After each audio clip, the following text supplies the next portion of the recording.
તો દિલ્હીના રાજકારણ છે એ મારા સ્ટેજના રાજકારણ પાસે ટૂંકું પડે. ઓહો, ક્યાં વાત. દિલ્હીનું રાજકારણ સ્ટેજના રાજકારણ સાથે ટૂંકું પડે. ના રજૂ કરવા, મોડા રજૂ કરવા, અથવા તો પેલો આવીને પેલો રાઉન્ડ લઈ જાય છે તો મારું કાંઈ નહીં રે, અથવા તો મારે જમાવટ કરી દેવી છે, મારે બતાવી દેવું છે, એવું હવે આવ્યું છે. જી જી. હું જયારે સ્ટેજમાં આવ્યો ત્યારે આ બધું હતું મને કઈ ખબર નથી પડતી, પણ હવે આ જિલ્લો બન્યો એટલે આપણે સરકારનો આભાર માનીએ છીએ. પણ વાવથરા જિલ્લાને આરટીયુ પાસિંગ મળશે GJ40. GJ40 તો હવે દુનિયામાં બધે 40. વાહ, ક્યાં વાત છે. અને એની પછી આરટીયુ પાસિંગ પણ GJ40 આપવામાં કાર્યક્રમ. ચડી સિંહ ચામુંડ કમળ હંકારવ કદ્દો અને ડરો ચરંતો દેખ અસુર ભાગીયો યબદ્દો આદિ શક્તિયા પડે રૂપા હિયે રમંતા અને ખાળ જગત ગળ હળે ઢળે હિંગોળ ધરંતા હિંગોળ રાય 8-10 હતી અને ભકે મેઘ ભુવનેશ્વરી કવિ જોર પાણ ઈશ્વર કહે કે મારી ઉદો ઉદો આશાપુરા, મારી ઉદો ઉદો આશાપુરા. ચારણ તરીકે જગદંબા પ્રત્યે મને ભાવ હોય. નમસ્કાર મિત્રો, હું છું દિનેશ ગિરી સરહદી. મોતી લેણા ગોતી કાર્યક્રમ અંતર્ગત આજે આપણે એવા વ્યક્તિને મળવા આવ્યા છીએ કે જેણે માત્ર 15 વર્ષની ઉંમરથી લોક સાહિત્ય જગતમાં પોતાના પગરવ માંડી અને અત્યારે ગુજરાતના તમામ ખ્યાતનામ કલાકારો સાથે જેમણે સ્ટેજ શેર કરેલું છે એવા શ્રી દશરથદાન ગઢવી, કોરટી ગામના દશરથદાન ગઢવી આપણા વિસ્તાર માત્ર નહીં પણ ગુજરાતનું લોક સાહિત્ય જગતમાં બહુ મોટું નામ. તો ચાલો આપણે આજે એમને રૂબરૂ મળી એમના જીવન વિશે અને એમની લોક સાહિત્યની વાતો સાંભળી. દશરથદાનજી, જય માતાજી. જય માતાજી બાપજી. સૌપ્રથમ તો આપને આ ચેનલ મોતી લેણા ગોતી એને હું આભાર વ્યક્ત કરું છું, ધન્યવાદ આપું છું આપની સમગ્ર ટીમને કે આપણા વિસ્તારમાં એવી પડેલી પ્રતિભાઓ કે જે મોતી સમાન છે એમને તમે જગતના પ્લેટફોર્મમાંથી આ સોશિયલ મીડિયાના માધ્યમથી મૂકો છો, એટલે પ્રથમ તો આપના સમગ્ર ટીમને હું ધન્યવાદ પાઠવું છું. જી, ખૂબ ખૂબ આભાર. દશરથદાનભાઈ, વાવથરા જિલ્લો બન્યો જી ત્યારે એક આપનું જે વાક્ય લગભગ આ વિસ્તારના તમામ લોકોના સ્ટેટસ ઉપર હતું કે વટ મૂકે વાવ નહીં અને થાકે એ થરાદ નહીં. શું કહેશો કહો? એ અમારો કાર્યક્રમ થરાદમાં રામજી મંદિરની પ્રતિષ્ઠાનો કાર્યક્રમ હતો. એમાં ગુજરાતના ઘણા નામાંકિત કલાકારો, જીતુભાઈ જાટ હતા, અકાબા હતા, રશ્મિતાબેન હતા, એવા ઘણા બધા ગુજરાતના નામાંકિત કલાકારો બધા એ કાર્યક્રમમાં હાજર હતા. અને એમાં એવું હતું કે આપણે પહેલા મહેમાનોને પ્રાયોરિટી પેલી આપવી જોઈએ, એટલે બધા ગુજરાત બે નામાંકિત કલાકારો એટલે જે મહેમાનો કલાકાર હતા એમને સૌપ્રથમ રજૂ કરવામાં આવ્યા. અને પછી લગભગ મારા કદાચ 4 વાગે મારો રાઉન્ડ આવ્યો હતો, મારો વારો આવ્યો હતો. એમાં અનાયાસે એટલે ખાલી એ વખતે કઈ મારું એવું ઈરાદો કે એવો આશય નહીં, પણ અનાયાસે જે હૃદયમાં હતું બધું નીકળી ગયું. એમાં 3 વાક્ય હું બોલેલો. એક તો કે વાવ અને થરાદ બે તાલુકા અલગ, એ વખતે જિલ્લો બનેલો નહીં. વાવ ને થરાદ તાલુકા બે અલગ અલગ છે, પણ વાવ ને થરાદ તાલુકાની વચ્ચે એટલો બધો પ્રેમ છે, બે ભાઈની વચ્ચે પ્રેમ ન હોય એટલો બેની વચ્ચે પ્રેમ છે, એમ હું બોલેલો. અને પછી જિલ્લાનું નામ પણ વાવ થરાદ જિલ્લો આપવામાં આવ્યો, એટલે માણસોને એવું લાગ્યું કે આમણે પહેલથી આગાહી કરી નાખી દઈ કે વાવ ને થરાદ બે, વાવ થરાદ આમના લીધે જિલ્લાના, પણ જિલ્લો તો સરકારે જે વિચાર્યું છે એ. બીજું એ પહેલા હું ઘણા ટાઈમ પહેલા હું એ વખતે બોલેલો કે આપણા વાવથરાદ જિલ્લો બન્યા પછી હું બોલેલો કે વાવથરાદ જિલ્લો બન્યો એટલે આપણે સરકારનો આભાર માનીએ છીએ, પણ વાવથરાદ જિલ્લાને આરટીયુ પાસિંગ મળશે GJ40. GJ40 તો હવે દુનિયામાં બધે 40. વાહ, ક્યાં વાત છે. અને એની પછી આરટીયુ પાસિંગ પણ GJ40 આપવામાં આવ્યું છે. અને એવું અનાયાસે એ વખતે એવું બોલેલો અને મારું આ સ્ટેટમેન્ટ બહુ વાયરલ સ્ટેટસ માંથી ઘણું વાયરલ થયેલું કે વટ મૂકે વાવ નહીં અને થાકે થરાદ. અને પણ એ હકીકત છે કે આજે પણ વટ જોવું હોય તો વાવમાં આવવું પડે અને થરાદ તો કોઈ થાકે નહીં. જી જી. દશરથદાનજી, આપણા વિસ્તારને એટલે વાવ થરાદને કેટલાક લોકો સુરવીરોની ધરતી કે છે, કેટલાક લોકો એમ કહે કે આ વિસ્તાર એક તો માયાળુ છે, માયાળુ મલક તરીકે ઓળખે. એક લોક સાહિત્યકાર તરીકે આપ કઈ રીતે આ વાતને બોલવો છે? આમાં એવું છે, આ અનુભવની વાત છે. કોઈ માણસને એમ કહેવામાં આવે કે દૂધ કેવું હોય તો કે મીઠું. મીઠું કોના જેવું? કે શેરડી જેવું મીઠું કે નહીં? તો કેરી જેવું મીઠું કે નહીં? તો ગોળ જેવું મીઠું કે નહીં? તો દૂધ કેવું મીઠું? તો એના માટે તો તમારે દૂધ પી અને એનો અનુભવ કરવો પડે. એમ વાવથરાદ ને જેવી જેને અનુભવ થયા છે એ પ્રમાણે એને એના માનસિકતા ગોઠવાણી હોય. પણ હું લોક સાહિત્યકાર તરીકે તો એમ કહું છું કે એમને અમારા વાવથરાજ ની ખબર નહીં પડે. અહીંયા આવો બેદી રહ્યો, અમારી મહેમાનગતિ કરો, અમારા આ ભોળુડા માણસોને મળો અને પછી તમે કહેજો કે અમારો વાવથરા વાહ, ક્યા બાત, ક્યા બાત, વાહ. અત્યારે તો હજારો લાખોની મેચની હોય જી કે ગમે તેવડો મોટો સ્ટેજ હોય, જી. આપ આરામથી સ્ટેજ ગજવો છો એમ કહે તો ખોટું નથી. પણ એક એવો સમય છે કે આમ તો ગઢવી, ચારણ, બારોટ આ લોકોને કે તમે સાહિત્ય જગતમાં કઈ રીતે આ એ પ્રશ્ન પૂછવો જ અસ્થાને છે, પણ તેમ છતાં અમારા દર્શક મિત્રોને ખ્યાલ આવે કે કોઈક એવી ઘટના છે, કોઈક એવો પ્રસંગ છે કે જેના કારણે આપને આ ક્ષેત્રમાં આવવાનું થયું હતું, તો એ વિશે જરા અમારા દર્શક મિત્રોને જણાવો. મારી ઉંમર લગભગ 15 વર્ષની હતી. હાજી. અને અમારા ગામમાં આ સામાન્ય સાવ ભજન અને એટલે મારી બાજુમાં ગામ ગરડવા, એમાં ભજન અને સતીમાં જગદંબા છે એ સતી થઈ ગયેલા, એમના ખોળામાં બેહીને પહેલી વખત મને કાર્યક્રમ કરવાનો મોકો મળેલો. પણ એવા વખતે આવા બધા સાઉન્ડ નહીં કાંઈ. ગામની જે મંડળીના સાઉન્ડ હોતા, અમારે તેંગાજીભાઈ, ધનસિંહજીભાઈ બધા મંડળીના સાઉન્ડ હોય, એમાં અમારે બોલવાનું થતું. હવે એવા વખતે આ વિસ્તારમાં કોઈ સાહિત્યનો એવો માહોલ નહીં. સાહિત્યનો માહોલ નહીં એટલે અમે એક નાનું એવું ડાલું આપણે કહીએ છીએ, એમાં નાની ગાડી, એમાં કલાકારે આવી ગયા, સાજિંદા આવી ગયા, સાઉન્ડે આવી ગયું અને કાર્યક્રમ કરતા. અને એવા વખતે હું વિદ્યાર્થી અવસ્થામાં મારું પેમેન્ટ 50 રૂપિયા. અને 50 રૂપિયા એટલે તો મારો આખો આમ કયો તો કે મહિનો નીકળી જાય. વિદ્યાર્થી અવસ્થા તો કોઈ ખર્ચો મારો કાંઈ હોતો નહીં, પણ એ 50 રૂપિયામાં અમે કાર્યક્રમો કરેલા. અને એવા વખતે તો પછી સામાન્ય ગામના જે ગામમાં કાર્યક્રમ કરવાનું જવાનું હોય એ ગામની માલિકોથી ગામ પૂરતા જ લિમિટેડ માણસો હોય, અથવા તો જે રસિક માણસો છે એ હોય. અને ઘણી વખત બાપજી એવું બનેલું છે, એની પછીની ઘટના તમને કહું તો કે મારું જયારે પેમેન્ટ 150 રૂપિયા થયું ત્યારે શિયાળાની કકડતી ઠંડીમાં બસમાં જવાનું થતું. અને નીકળીએ ત્યારે તો એટલી કે ઠંડીનો માહોલ હોય નહીં, પણ પછી રાતે જયારે પ્રોગ્રામ પૂરો કરીને આવવાનું થાય ત્યારે એવો ઠંડીનો માહોલ હોય એટલે જે સન્માનમાં કાંબળી આપ્યું હોય, સન્માનમાં સસ્તી કાંબળી આપવામાં આવે, એ કાંબળી ઉઠીને પછી બેસવાનું, કેમ કે બીજી બસ ન મળે ત્યાં સુધી તો આપણે બસ ના મળે ત્યાં સુધી તો ઘરે રાતમાં આવી ન શકાય. બસની વ્યવસ્થા એ વખતે બહુ ઓછી. 15 વર્ષ હું 15 વર્ષનો હતો એ વખતની. એટલે શિયાળાની કકડતી ઠંડીમાં પણ અમે બેઠા રહેતા. પણ જે એ વખતનો જે મોજ હતી, અંદરની મોજ હતી, અંદરનો આનંદ હતો, આજે બહુ બેશક ચોક્કસ અમને પેમેન્ટ પણ એટલું બધા આપે છે માણસો, બધા લોકો બધા પેમેન્ટ એટલું આપે છે, રૂપિયા એટલા આપે છે, ગાડીઓની વ્યવસ્થા બધી થઈ ગઈ, બરોબર છે. પણ જે એવા વખતે જે અમને જે આનંદ આવતો હતો એ આજે આનંદ નથી રહ્યો. અંદરનો આનંદ છે એ મરી ગયો છે. અને બીજી બાબત આપને કહી દઉં કે હું આભાર માનું છું આપણા વાવથરા જિલ્લાનો કે એમણે જે મને પ્રેમ આપ્યો છે, જે મને લાગણી આપી છે, એમણે જે મને સાચ્યો છે, એક આ વિસ્તારના એક બાળકને જેમ મને માણસો પ્રેમ કર્યો છે.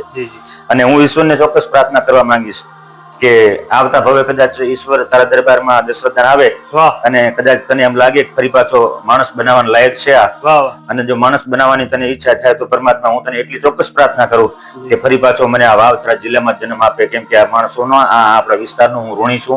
મને બહુ લાગણી આપી છે, બહુ પ્રેમ આપ્યો, બહુ અઢળક પ્રેમ આપ્યો છે. જે મારી કેપેસિટી છે કે જેને હું લાયક છું, મારી લાયકાત કરતા પણ વધુ પ્રેમ આ પ્રજાએ મને આપ્યો છે, આ વાવથરા જિલ્લાએ મને આપ્યો છે. અને આજે હું ચોક્કસ કહું છું વાવથરા જિલ્લાથી સવિશેષ મારા માટે કઈ ન હોય. વાહ વાહ, બહુ સરસ. આપની વાવથરા જિલ્લા પ્રત્યેની જે આપણી લાગણી છે અમને દેખાઈ રહી છે. અને ઘણા માણસો એમ કહે છે કે ભાઈ તમે મહેનત નથી, એટલે સોશિયલ મીડિયાના માધ્યમમાં પ્લેટફોર્મમાં છે તમે ઓછા છો. એટલે એમને પ્રત્યે મારો જવાબ એટલો જ હોય કે જ્યાં સુધી મને મારો વાવથરા તાલુકો વાવથરા જિલ્લો પ્રેમ કરે છે ત્યાં સુધી બીજી આપણે બહુ ઈચ્છા ઓછી છે. અને આમનો પ્રેમ અત્યારે પણ મારી માથે એટલો છે અને ભવિષ્યમાં પણ એટલો રહેશે. હું જગદંબાને પ્રાર્થના કરું અને મને વિશ્વાસ છે કે આ જિલ્લો મને આ એટલો પ્રેમ કરતો રહેશે. જી બિલકુલ. દશરથનજી, અત્યારે યુવાન વયના અમારી જેટલી ઉંમરના ઘણા બધા લોક સાહિત્યકારોને આપે સ્ટેજ પણ આપેલું છે, ઘણા બધા તમારા નીચે તૈયાર થયા છે, તો તમે એમને માહિતી આપી છે. જે તે વખતે તો માત્ર આપણા વિસ્તારમાં શું કે વીણા ભજન થતો, લોક સાહિત્ય તો લગભગ ક્યાંય હતું જ નહીં. શરૂઆતના લોક સાહિત્યકારોમાં ગણીએ તો એક ભાઈ વડગામડાના ભીખુદાનજી ને આપ, તો એ આપનો શું અનુભવ છે એ બાબત? આમાં એવું છે કે હકીકત કહું તો કે એ મારા માટે ગૌરવપૂર્ણ વાત કહેવાય, અથવા તો મેં આ વિસ્તારની સેવા કરી એવું મારું માનવું છે, પર્સનલ માનવું છે. જી જી આ વિસ્તારમાં લોક સાહિત્યનું કોઈ પ્લેટફોર્મ જ નહોતું. બિલકુલ. લોક સાહિત્ય શું છે એ આ વિસ્તારમાં બહુ ઓછા માણસો જાણતા હતા, નતા જાણતા એમને બહુ ઓછા માણસો જાણતા હતા. જી એવા સમયે અમે માત્ર ને માત્ર હાર્મોનિયમ માટે આવા, મેં પહેલા કીધું એમ, આવા કોઈ સ્ટેજ નહીં, જી એવા કોઈ સાઉન્ડ નહીં, અને એવા વખતે અમે જયારે ગામડે ગામડે પ્રોગ્રામ કરવા માટે જતા હતા, એક દેશી ભજનો, હું પછી અમારે સિદ્ધ પુરુષ એવા મગનપુરી બાપુ એ રામસાગરની માથે ગાતા, દાનસિંહજીભાઈ હાર્મોનિયમ માથે ગાતા, જંગાજીભાઈ હાર્મોનિયમ માથે ગાતા. અને હું માનું ત્યાં સુધી આ વિસ્તારમાં કદાચ 2 થી 3 માણસોને જ હાર્મોનિયમ ફાવતું હશે. એ વખતે 2 થી 3 માણસોને જ હાર્મોનિયમ ફાવતું હશે. એવા સમયમાં એક સાહિત્યકાર તરીકે હું, ઉંમર નાની એટલે માણસોને એમ થાય કે આટલી નાની ઉંમરનો છોકરો આ રીતે બોલે છે, આટલી નાની ઉંમરનો છોકરો આ રીતે બોલે, મોચનો દોરો પણ ના ફૂટેલો, અને નાનું બાળક એટલે માણસો તેડીને રમાડે, એ ઉંમરે હું સ્ટેજ લઈ આવ્યો. એની પછી ઘણા બધા આપણા વિસ્તારમાં યુવાનો મહેનત કરી રહ્યા છે એટલું નહીં, પણ એમનું કામ પણ બહુ સારું કામ છે. એટલે એમને હું શુભેચ્છા પાઠવું છું. અને સાથે સાથે એટલું પણ એ આપણા વિસ્તારના જે યુવાનો, આપણા વિસ્તારના તો ઠીક, ગુજરાતના ઘણા બધા સાહિત્યકારો, હું એટલું કહેવા માંગીશ આપના ચેનલના માધ્યમથી કે ચોક્કસ તમે સારું બોલતા હોય તો ઓડિયન્સમાંથી રિસ્પોન્સ તમને આપતો હોય, પબ્લિક તમને પડકારા કરતા હોય, વાહ કરતા હોય, તમારી માથે ગોળ કરતા હોય, ચોક્કસ ગોળ કરતા હોય, કેમ કે તમારું કામ એવું છે. પણ એ વાહવાહીના મોહમાં કે એ તમને પડકારા કરતા હોય એટલે તમે ઉત્સાહ તો બહુ સારી વસ્તુ છે, પણ ઓવર ઉત્સાહમાં, ઓવર કોન્ફિડન્સ કહીએ ને, અતિ ઉત્સાહમાં આવી અને ક્યાંય એવા શબ્દ ના બોલી જતા કે જેનાથી કોઈ સમાજની કે કોઈ વ્યક્તિની લાગણી દુભવાય, અને જેનાથી કરીને આપણે ફરી પાછી કોકની પાસે માફી માંગવી પડે, એવું ઉત્સાહમાં ના આવી જાય. બસ ચોક્કસ 100% લોકસાહિત્ય જગત છે, બહુ મોટું વિશાળ જગત છે. ઘણી બધી આપણે તો મહેનત નથી કરી શક્યા, પણ એમ કહીએ કે દરિયાના કિનારે આપણે ખાલી આંગળી બોલી છે, એ લેવલ માંથી આપણે છીએ. એટલે મોટું છે પ્લેટફોર્મ, એમાં ખૂબ મહેનત કરતા રહે અમારા યુવાનો સાહિત્યકારો, બહુ સારું કામ કરી રહ્યા છે, પણ એનાથી વિશેષ મહેનત કરતા રહે એ ચોક્કસ. પણ હારે એક સિનિયર સાહિત્યકાર તરીકે એમને ચોક્કસ કહીશ કે વાહવાહીના મોહમાં આવી, ઓવર કોન્ફિડન્સમાં આવી અને કોઈની લાગણી દુભાવાય કે કોઈ સમાજની કે કોઈ વ્યક્તિની લાગણીને દુભાવી જાય, એનું ખાસ ધ્યાન રાખતા રહેજો. બાકી તો આપણો વિસ્તાર છે તમને જીલવા માટે તૈયાર છે, તમને માણવા માટે તૈયાર છે, અને તમારી આ માટે પડકારા માટે પણ તૈયાર છે. એટલે મારા પછીના ઘણા બધા લોક સાહિત્યકારો, આજના આપણા વિસ્તારના લોક સાહિત્યકારો છે, એ નવી પેઢીના, એ બધા મારા પછીના લોક સાહિત્યકારો છે. અને હારે હું જગદંબાને પ્રાર્થના કરું છું કે આવી નવી મારી ભાવના રાખે. મેં લગભગ ને સ્ટેજની માથે હું પહેલી વખત લઈ આવ્યો છું, અને મારો ભાવ એ રહ્યો છે કે આ વિસ્તારમાં નવા યુવાનો તૈયાર થાય અને આપણા વિસ્તારને શું સમગ્ર ગુજરાતને કંઈક નવું પીરસતા રહે, કંઈક નવું સાહિત્ય આપતા રહે, એવી હંમેશા મારી ભાવના એ રહી છે. બિલકુલ આપની ઉમદા ભાવના રહી છે. અત્યારે નહીતર શું આ કલાકાર જગતમાં, સાહિત્ય જગતમાં સ્પર્ધાઓ છે કે બીજો આગળ ના વધે, આવું બધું ઘણું, પણ આપનો એક ઉદાર સ્વભાવ છે કે ગમે તે નાના કલાકારને પણ આપણે સ્ટેજ આપી છે. ચોક્કસ અમુક એટલે બધામાં તો એવું ના બની શકે, બધામાં તો એવું ના હોય, પણ ઘણા બધા માનસિકતા એવી હોય છે કે આ આવી ગયા છે તો અમને નર્તરૂપ થશે. કોઈ નર્તરૂપ કલાકાર બનતા નથી હોતા, એ એમના ભાગ્યમાં હોય છે, એ એમની રીતે રજૂ કરતા હોય છે, અમારા ભાગ્યમાં હોય અમે રજૂ કરતા હોય છે.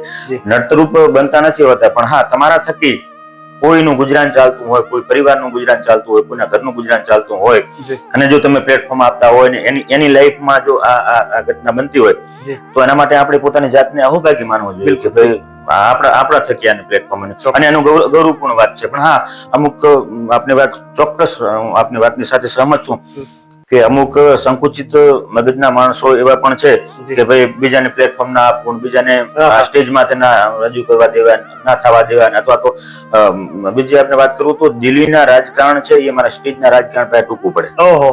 દિલ્હીનું રાજકારણ સ્ટેજના રાજકારણ માથે ટૂંકું પડે. ના રજૂ કરવા, મોડા રજૂ કરવા, અથવા તો પેલો આવીને પેલો રાઉન્ડ લઈ જાય છે તો મારું કાંઈ નહીં રે, અથવા તો મારે જમાવટ કરી દેવી છે, મારે બતાવી દેવું છે, એવું હવે આવ્યું છે. હું જયારે સ્ટેજમાં આવ્યો ત્યારે આ બધું હતું, મને કઈ ખબર નથી પડતી, પણ હવે આ બધાના રંગમાં આવી અને મને ખબર પડવા માંડી કે આવો પણ એક રંગ મારા સ્ટેજની માથે છે, જે ઈર્ષા ભાવ કહેવાય છે. પણ એ લાંબુ ચાલતું નથી હોતું, જી. નથી ચાલતું એ બિલકુલ, લાંબુ. બિલકુલ. તમારામાં જે છે પ્રતિભા એને દુનિયા સ્વીકારી લે છે બિલકુલ. અને એને વધાવી પણ લે છે. હાજી, હાજી. તમારામાં જે છે એ તમે જગતની સામે રજૂ કરજો, મારામાં છે એ હું જગતની સામે રજૂ કરી દઈશ. બાકી બતાવી દેવું ને એવું આના ભાવમાં કોઈ કલાકારને નડવું એ ખરેખર અયોગ્ય કહેવાય, પણ છતાંય કરવા વાળા કરે છે, હાજી. એમને મુબારક છે. જી જી. દશરથદાનજી, અત્યારે તો લગભગ ગુજરાતનો કોઈ એવો કલાકાર નહીં કે જેની સાથે આપણે કામ નહીં કર્યું હોય. જી જી જી. પણ અમારે મૂળ દશરથદાન એના વિસ્તારના ઘણા લોકો દશરથદાન એક લોક સાહિત્યકાર છે તે ઓળખે છે, પણ એમનું ગામ કયું છે, એમનો પરિવાર, એ વિશે જરા અમારા દર્શક મિત્રોને માહિતી આપો. જી, મારું વતન અમારા સોયગામ તાલુકામાં કોરટી ગામ છે. જી અને અમારા પરિવારમાં અમારા મમ્મી પપ્પા, અમે 2 ભાઈ ને 1 બેન. જી મારા મોટા ભાઈ ડોક્ટર તરીકે સેવા આપે છે. જી. આપના અમે પિતાજી? મારા પપ્પા છે એ રિટાયર્ડ તલાટીમાં સેવા બજાવતા, એ રિટાયર્ડ તલાટી છે. જી. અમે નાના હતા બાપજી, જી. 2 ભાઈ અમે નાના હતા હાજી. ત્યારે મારા પપ્પા અમને બોલાવીને એવું કીધેલું જી. કે બેટા મોટા થઈને દુનિયાની સેવા કરજો. વાહ. આજે મારા મોટા ભાઈ ડોક્ટર છે, જી. એ દિવસે તનના રોગીઓની સેવા કરે છે હાજી. અને હું કલાકાર તરીકે રાતે મનના રોગીઓની સેવા વાહ, કરું છું. ક્યાં વાત છે. વાહ, બહુ જોરદાર. વાહ. એટલે સેવાનો ભાવ, અને પણ હા એમાં સ્વાર્થ પણ ખરો. જે સેવા કરીએ પણ પૈસા લઈને સેવા કરીએ છીએ. જી જી. એટલે મારા પરિવારમાં અને મારા પર્સનલ પરિવારની વાત કરું તો મારી 2 દીકરીઓ છે. જી. અને દીકરીઓ ઈશ્વરની કૃપાથી, જગદંબાની કૃપાથી મને બહુ વાલી, અને એમના પ્રત્યે મને ભાવ પણ એટલો બધો છે. જી બિલકુલ.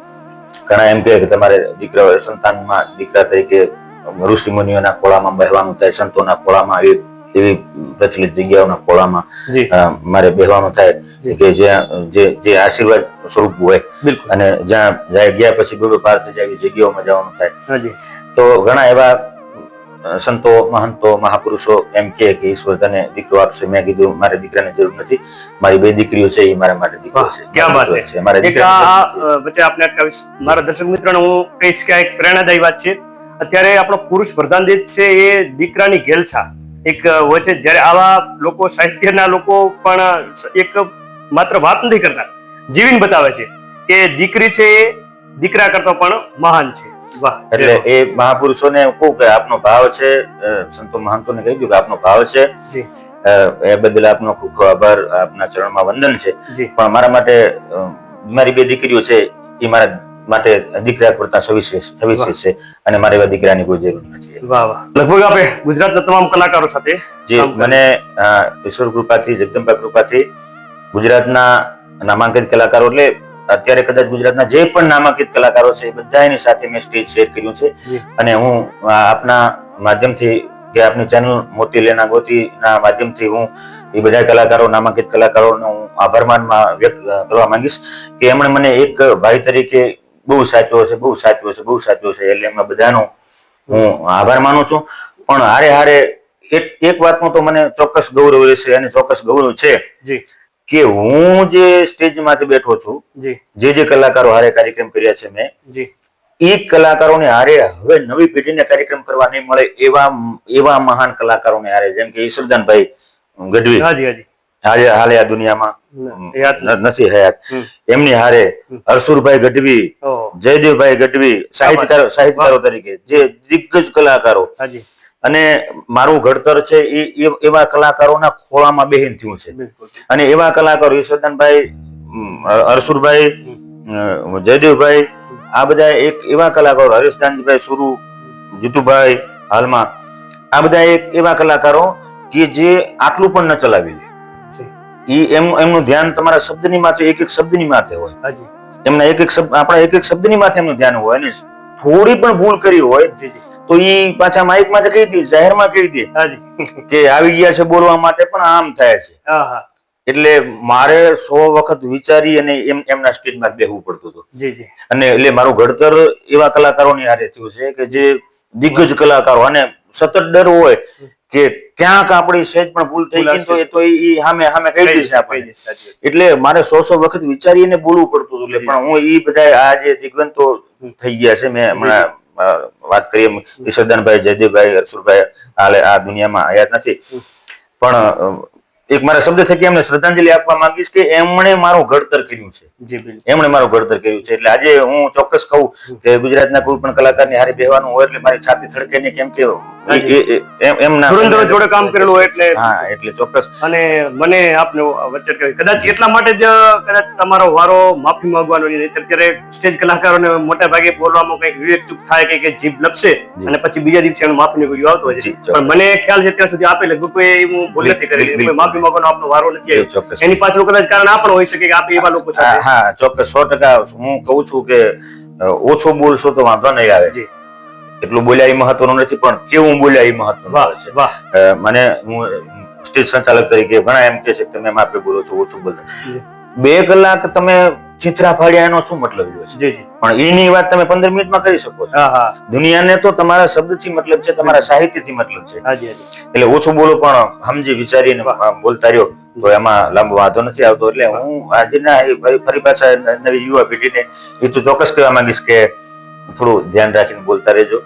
પડકારાને અને ધ્યાનમાં રાખી, તમારી ભૂલ ને તમારી વાહવાહીને ધ્યાનમાં રાખી અને ક્યાંય શબ્દ ચૂક ન થઈ જવો જોઈએ, જે આપણે માફી માંગવી પડે.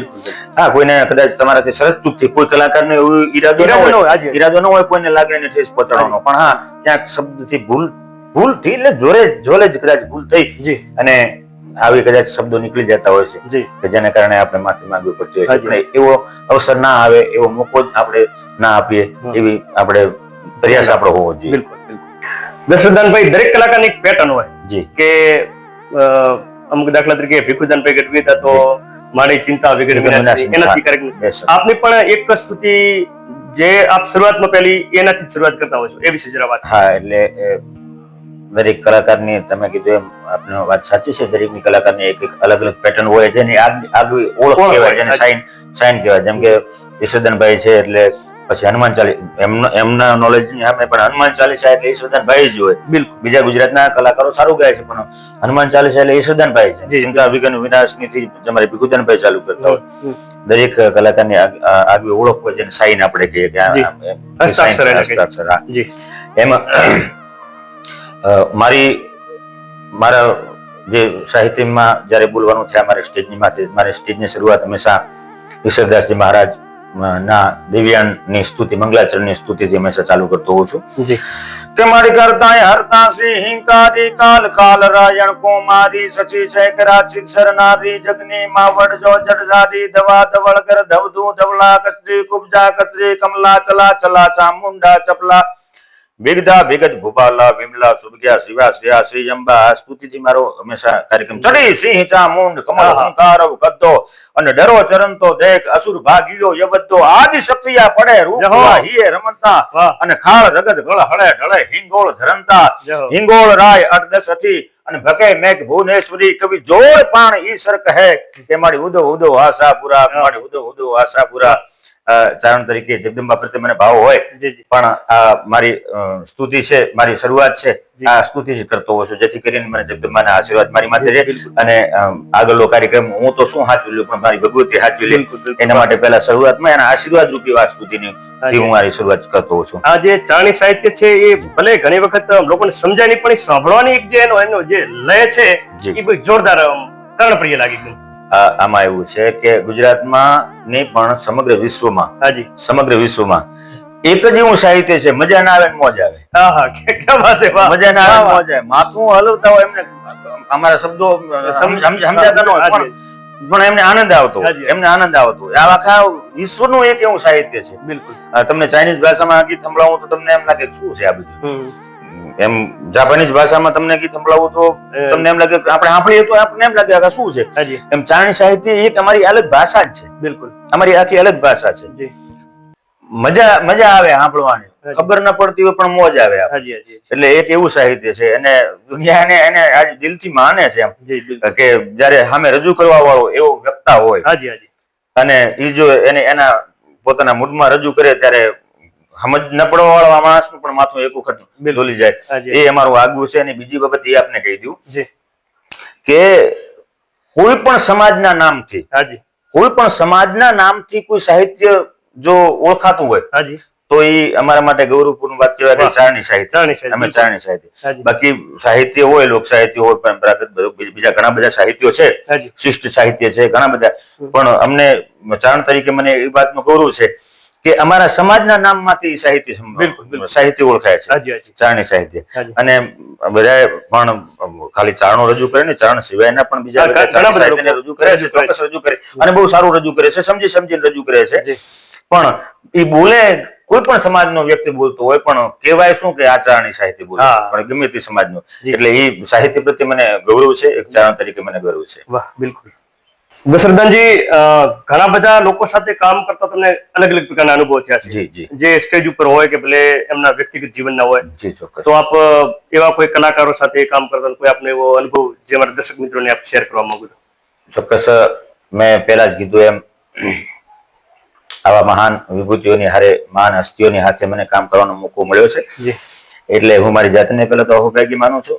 મારી જાતને હું પોતાની જાતે ગૌરવ લઉં છું કે આવી મહાન કલાકારોની હારે મને વાત કરવાનો મોકો મળ્યો. પણ 15 વર્ષની ઉંમરે હું સ્ટેજ માથે આવેલો. જી. એ 15 વર્ષની ઉંમર એટલે તો બાલ્યાવસ્થા, જેને અણહમજુ ઉંમર કહી શકાય. છઠ્ઠા સાતમાં ભણતો એટલું જાણું છું. હા, એટલે એ બાલ્યાવસ્થામાં હવે આવા કલાકારોની સાથે જેમનું નામના, એટલી મોટી નામનાઓ, અને એવડું મોટું એ વખતે સ્ટેજ, આ બધા આવતા હોય એટલે એવડું મોટું સ્ટેજ ને સામે ઓડિયન્સ પણ એટલું હોય, શ્રોતા પણ એટલા હોય. હાજી. એટલે પેલા તો મને બીક આવતી કે હું આ બધાની હારે, આવા મોટા કલાકારની હારે બેસીશ તો ઈ કાંઈક મને ભૂલ કાઢશે તો, મને કાંઈક કહેશે તો, આ બધાની માણસોની વચ્ચે હું કઈ રીતે કહી શકીશ. હું કહું આપને તો બાપજી, મને 3 રાતો ઊંઘ ના આવતી. હાજી. પ્રોગ્રામ પહેલા, આહા. પ્રોગ્રામ પાર પડશે તો બરોબર છે, કોઈ કંઈક બોલી જાય છે તો પછી બાલ્યાવસ્થા, એટલે સ્ટેજમાં જવું એટલે આમ ધ્રુજવા માંડી જાવ, આપણે આમ કોન્ફિડન્સ છે આપણો ઓછો થઈ જાય. હાજી, હાજી. એવા કલાકારોની હાથે બેહો એટલે આપણો કોન્ફિડન્સ છે એ ઓછો થઈ જાય, હા, ડાઉન થઈ જાય. જી, જી. પણ છતાંય જગદંબાની કોક મારી માથે કૃપા રહી છે, ઈશ્વરની મારી માથે કૃપા રહી છે કે જ્યારે હું સ્ટેજની માથે ચડ્યો છું, હાજી. ત્યારે ફરી પાછા એના આશીર્વાદથી આમ થઈ જાય કે ના, આ બોલી લેવું છે. બરાબર. પછી તો જેમ જેમ અનુભવ થતા રહ્યા પછી મારા માટે કોઈ મોટી વાત ના રહી, કેમ કે અનુભવથી માણસો છે ઘડાતા હોય. બરાબર, બિલકુલ. એટલે પછી તો કોઈ મોટી વાત નથી. પણ એવા વખતે બાલ્યાવસ્થામાં હું આપને વાત કરું તો સૌપ્રથમ મોટા કલાકારો તરીકે હું જયદેવભાઈ ગઢવી અને દેવરાજભાઈ ગઢવી, આમાં નાનો ડેરો, હાજી. લખાપીર દાદાએ અમારો કાર્યક્રમ, લખાપીર દાદાએ, અને કદાચ આજ દિવસ સુધીના મારા કાર્યક્રમમાં હું કહું તો આપણા વિસ્તારનો પહેલામાં પહેલો કાર્યક્રમ, એટલે મોટો પહેલો કાર્યક્રમ. હાજી. અને અહીંયા હજારોની મેદની જેને કહી શકાય, હજારોની મેદની. અને એ સ્ટેજની માથે હું, દેવરાજભાઈ નાનો ડેરો, એમનું તો આજે પણ એટલું બધું નામ, હાજી. અને એવા વખતે તો એમની યુવાવસ્થામાં એટલું નામ, જયદેવભાઈ એમની પણ યુવાવસ્થા, અને એમની હારે બેઠો એટલે મને એમ થયું કે હું ભૂલી શકીશ કે નહીં. પણ હા, એ પછી દાદા લખાપીરની મારી માથે કૃપા થઈ ગઈ, જગદંબાની મારી માથે કૃપા થઈ ગઈ. એટલે પછી તો એ સ્ટેજ માથે બેઠા પછી મને એમ થયું કે આ સ્ટેજ માથે આપણે ચાલી શકતા હોય તો પછી તમામ સ્ટેજની માથે આપણે ચાલી લઈએ, કેમ કે હવે આપણને વાંધો નથી. ધીમે ધીમે કોન્ફિડન્સ આવતો રહ્યો, અને દુનિયાની સામે હું મારી રીતે, મારું સાહિત્ય, મારી પ્રતિભા છે કે મારામાં જે કલા છે એ દુનિયાની સામે રજૂ કરતો. બિલકુલ. દશરથદાનજી, આપનો ખૂબ ખૂબ આભાર. આપે આપનો કિંમતી સમય ફાળવી અમારા દર્શક મિત્રોને લોક સાહિત્યની, આપના જીવન વિશેની અને જે અત્યારના સ્ટેજ ઉપર જે થતી ગતિવિધિઓ એ વિશે આપે વાકેફ કરાય બદલ મારી ચેનલ અને હું વ્યક્તિગત રીતે આપનો ખૂબ ખૂબ આપનો પણ ખૂબ ખૂબ આભાર કે આ વિસ્તારમાં અને પણ સમગ્ર ગુજરાતમાં જે પ્રતિભાઓ છે, જેમાં ટેલેન્ટ પડ્યું છે, માત્ર લોક સાહિત્ય કે કલાકાર નહીં પણ એના સિવાયના પણ જે વ્યક્તિઓમાં પ્રતિભાવો છે, એને આપ સોશિયલ મીડિયાના માધ્યમથી અને મોતી લેણા ગોતી ચેનલના માધ્યમથી, કાર્યક્રમના માધ્યમથી, દિનેશગીરી સરહદ ના ચેનલના માધ્યમથી આપ જે પ્રતિભાવોને રજૂ કરી રહ્યા છે એના માટે આપનો પણ ખૂબ ખૂબ આભાર. જય માતાજી. જય માતા.